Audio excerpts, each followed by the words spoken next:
Hey, it's Gordon. Welcome to the bench. We're not doing work right now, but it's Thanksgiving, and I just wanted to say thank you very much for all your time, your questions, your comments, your subscriptions, your likes, all the time that you've been spending time with me. And I hope that some of the things that I'm putting out there are useful to you.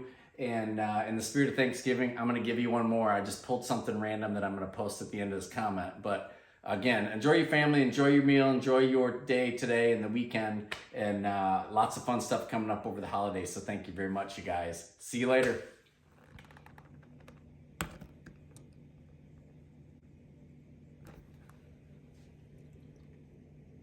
Okay, so let's have a quick conversation about texture, and that's surface texture. It's you've sanded to smoothness, the original wood, the pores, all the things that are going on that make natural wood look like natural wood. And this is a horn repair, and as you can see, there's a lot of history in the body of this handle, and there's some initials and some numbers stamped in. We decided to leave those, of course. And from right about here where my finger is, it was broken off completely. So it's an entirely new horn all the way up to the tip. Well, in the blending process and in the smoothing process, I am using Brazilian rosewood. So you do see the pores of the wood right along in here. And you'll see a little bit of mismatch going on where I'm hoping for some horizontal features. There were some natural characteristics in my repair wood that kind of had this diagonal swirl going. So I left those in. I'm not using filler or anything or trying to hide those, but I really, quite the opposite, plan on adding features or small dimples and distress marks along here, because I think this is one of the things that throws it off, or it screams, repair, is that all the original texture, and you see the pores of the wood here shining through.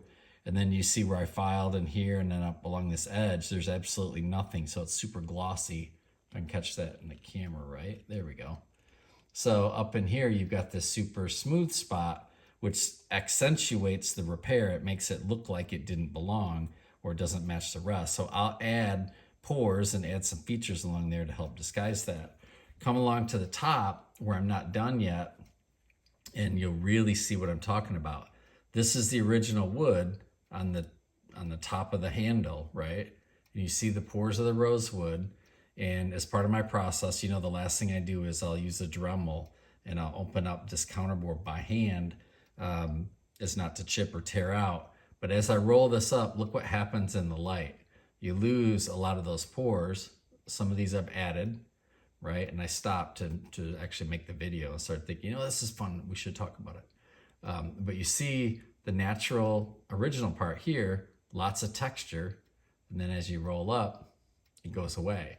So I'll add those same dimples all the way up. And what I'm using is, I have a series of different improvised tools, but in this case, I'm just using a brad point drill.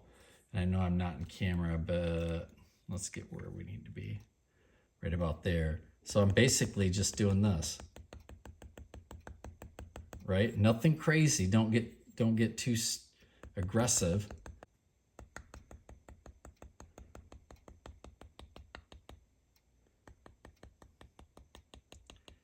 And as I've said in previous videos, it's the little things, right? It's a little bitty things like this where we just add a little texture to it. And look at that. It starts to go away, right? We're not going to draw attention to our repair. So there you have it. Okay, keep working. Thanks for watching, guys.